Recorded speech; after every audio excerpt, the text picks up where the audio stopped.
Welcome students.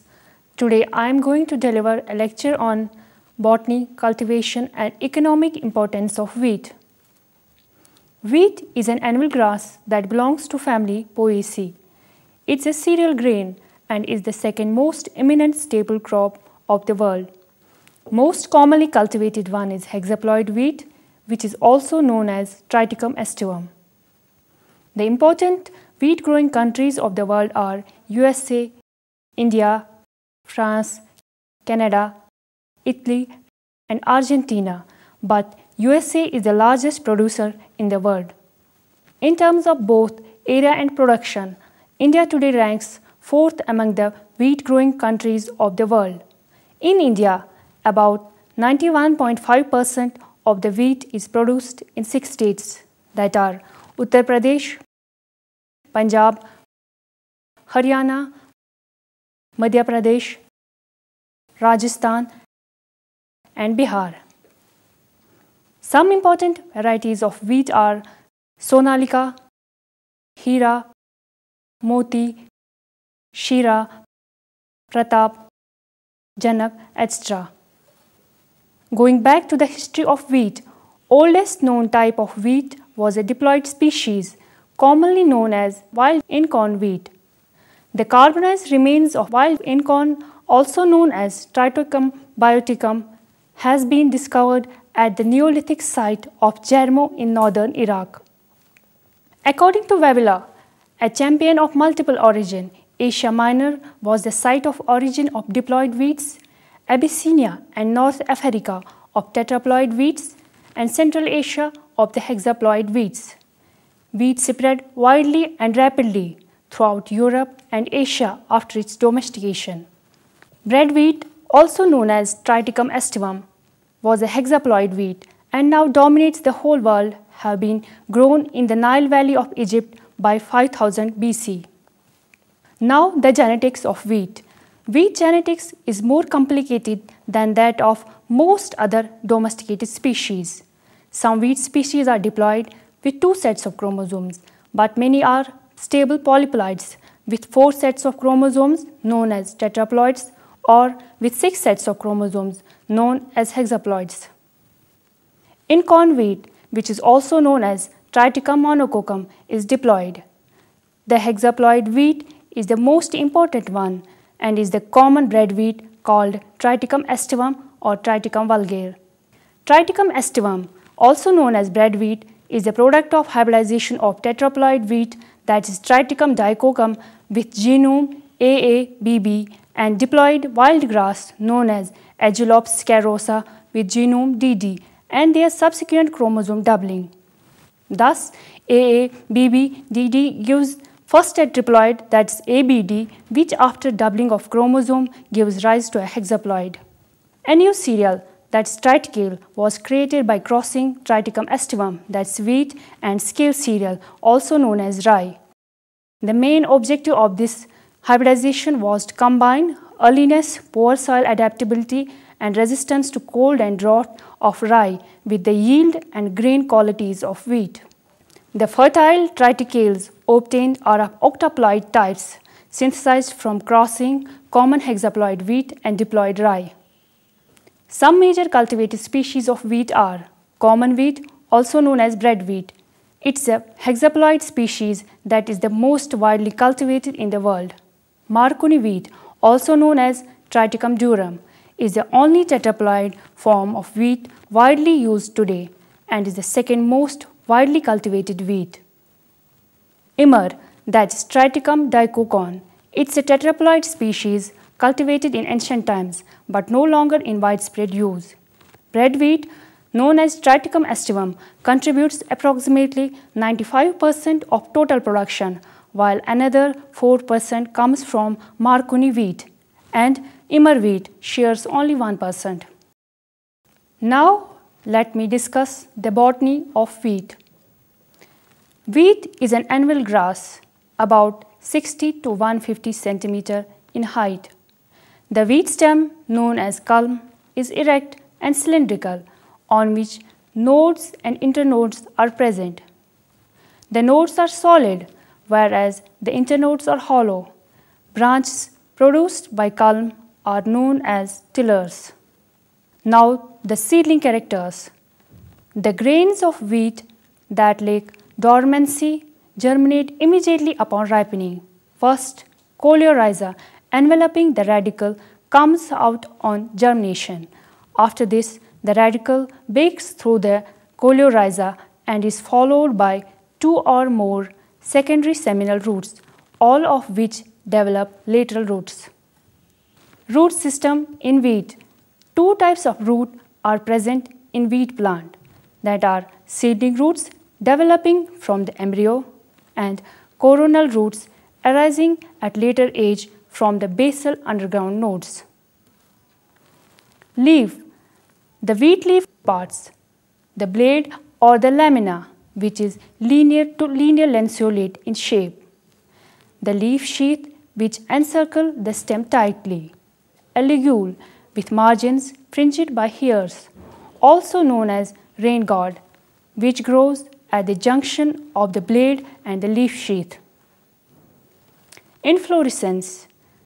The wheat inflorescence is a terminal spike, that's with spikelets borne singly at the nodes on alternate sides of rachis. The spikelets are one-flowered. It has a self-pollinated flower.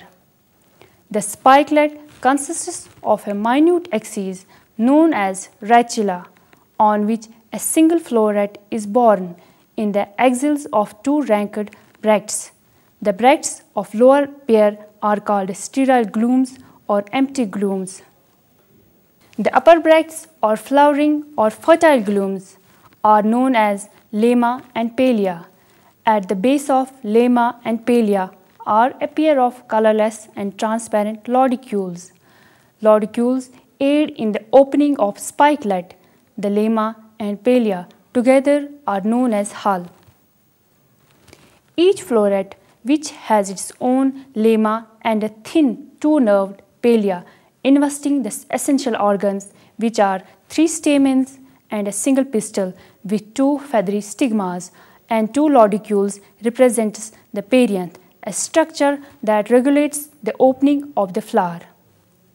Now the wheat grain. The wheat grain is a dry, one-seeded, indehiscent fruit known as caryopsis. The grain may be either hard or soft in texture with a creamy white, amber, red or purple color depending on the variety. Mature grain consists of embryo, a starchy endosperm, a nitrogenous aileron layer and a husk or bean. The husk is composed of remains of nucellus, the integuments of seed coat and the ovary walls or pericarp. The various chemical constituents of wheat grain include protein, mineral matter, lipids, starch, cellulose and moisture. The protein present in the wheat includes gliadin and glutenin. A lectin is also present in the wheat kernel known as wheat germ agglutinin or WGA. This protects the wheat from insects, yeast and bacteria. Now let me discuss about the types of wheat. In temperate climates, the cultivated varieties of wheat are classified into 2 types, that are spring wheat and winter wheat. First, the spring wheat. Spring wheat is characterized by its short growing season of at least 100 days and don't require very low temperatures in the early phases of their growth. They are grown from March to May and harvested in the late summer from August to September. The winter wheat is of long duration and need relatively low temperature during the initial stages of development. The crop is sown in October to November and reaches maturity in the early summer of the next year from May to July. On the basis of chemical composition, 2 other types of wheat are recognized, that are soft wheat and hard wheat. First, the soft wheat. Soft wheat, which is pale in color and possess white starchy interior, lower in gluten content and make a weak flour suitable for making cakes, pastries, cookies, etc.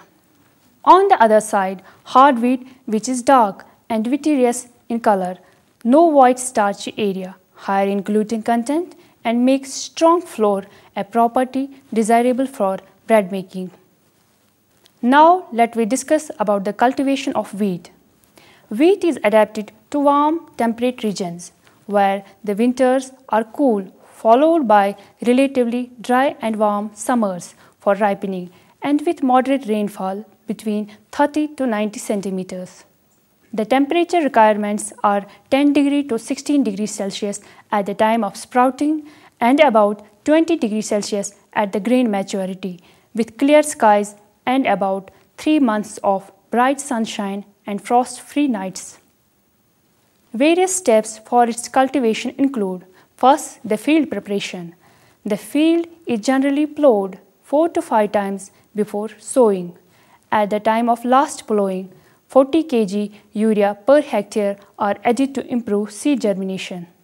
Spacing and sowing in wheat cultivation. Row to row spacing should be 22.5 to 23 centimeters. Seeds must be heavy, fully developed and ripe. The grains should be winnowed to remove dust-like grains. The grains after winnowing should be shifted and boiled, followed by treatment with chemicals to kill any fungal spores. Wheat can be sown either by broadcasting or line sowing. Now the second step in wheat cultivation is irrigation. The wheat should be irrigated regularly throughout the growing season. Wheat can be grown in irrigated areas in rotation with other kharif crops like maize and cotton, and rabi crops like gram. Now, harvesting. The cutting of the standing crop and collection of the ears is known as harvesting. In India, harvesting extends between mid-January to June. Harvesting may be done manually using hooks or by reaping machines. Threshing. Threshing is the process of loosening the edible part of cereal grain from the scaly, inedible chaff that surrounds it. It's done by crushing the spikes under the feet of blocks or by threshing machines. Milling. The crushing of the grain to yield white powder-like flour is known as milling. In older times, wheat was crushed between two stones, commonly known as chakki. Nowadays, electrically operated milling machines are used. Soil type and soil treatment for wheat cultivation. Wheat can be grown in a wide range of soils but is best adapted to fertile silt and clay loams with pH not less than 5.8 with good drainage and water holding capacity. Very sandy and poorly drained soils are not good for wheat cultivation. Lime is essential and must be added if calcium is low in soil. Nitrogen, phosphorus and potassium is also necessary. The best fertilizer for wheat cultivation is barnyard manure. For the wheat cultivation, land must be thoroughly cleared, otherwise it is easily choked out by the weeds. Economic importance of wheat. Wheat is consumed mostly in the form of flour, obtained by milling the grain because of its two binding constituents that are glutenin and gelatin. In India, wheat is generally ground into atta, wholemeal, suji or maida. Suji is roughly grounded grains with large particles and when cooked with milk and sugar makes a delicious sweet dish. Bulgur is a parboiled wheat product which is traditional item of food in West Asian countries in North Africa. Farina is obtained from hard wheat and is extensively used for the preparation of a variety of breakfast foods. Wheat straw is used for making insulating building boards, rough paper, as fodder or as compost. Dry wheat straws are used in packing, stuffing and in manufacturing of straw carpets, straw hats and baskets. It's also used in the preparation of beer and other alcoholic beverages. Wheat flakes is a popular form of cereal food. Properties and benefits of wheat. Wheat contains mineral salts, catalytic elements, calcium, magnesium, sodium, potassium, chlorine, sulfur, silicon, zinc, manganese, cobalt, copper, iodide, arsenic, and vitamins like vitamin A, vitamin B, vitamin E, vitamin K, and vitamin D, and ferments. Thus, wheat is the base for nourishment. Now, let me discuss importance of wheat as treatment for various diseases. Cornered wheat is administered in states of demineralization, anemia, asthenia, growth rickets, tuberculosis, pregnancy, and breastfeeding. It's also recommended in sterility. Germinated wheat contains about 2 to 3 times more vitamin B than common wheat. This way, the germinated seeds are used for treating gastrointestinal and cardiovascular maladies, skin diseases, and hepatic and breathing problems. It also has the property of balancing the body weight. Wheat is useful for fighting against cholesterol because it contains fat essential acids which prevent the forming on blood vessel walls. Low-grade wheat flours are utilized in the preparation of pastes for wallpapering, plywood adhesives, and in iron foundries as a core binder. Byproducts of wheat milling, bran, germ, and middlings constitute valuable feed for stock, and the straw pulp is used in the manufacture of paper, straw board, and building board. Breeding. Wheat has been a stable form of food since the early man started agriculture, and there has been continuous efforts to develop varieties which combine all the desirable characters such as high yield, high protein content, early maturity, disease resistance, etc. One of the pioneers of the wheat breeding, that was Dr. Norman E. Borlaug, has successfully introduced the dwarf variety of wheat known as Norin 10 with short, stiff, and dwarf stems with high grain yield and resistance to disease, which has been responsible for the Green Revolution in India. The variety Sharbati Sonara with high protein content and high lysine content has given impetus to Green Revolution. Constant research had led to the development of other new varieties such as Sonalika, Kalyan Sona, Shira, and Pratap. Now, something about the wheat allergy. Wheat allergy is an allergy which typically presents as a food allergy but can also be a contact allergy resulting from occupational exposure to wheat. Like all allergies, wheat allergy involves immunoglobulin E and mast cell response. Typically, the allergy is limited to the seed storage proteins of wheat. Some reactions are restricted to the wheat proteins, while others can react across many varieties of seeds and other plant tissues. Wheat allergy may be a misnomer since there are many allergenic components in wheat. For example, serine protease inhibitors, gluteins, and prolamins, and different responses are often attributed to different proteins. 27 potential wheat allergens have been successfully identified. So, I conclude today's lecture with these remarks that the wheat, which is a cereal grain and is the second most eminent stable crop of the world. In terms of both area and production, India today ranks 4th among the wheat growing countries of the world. I hope you might have understood it. See you next time. Thank you.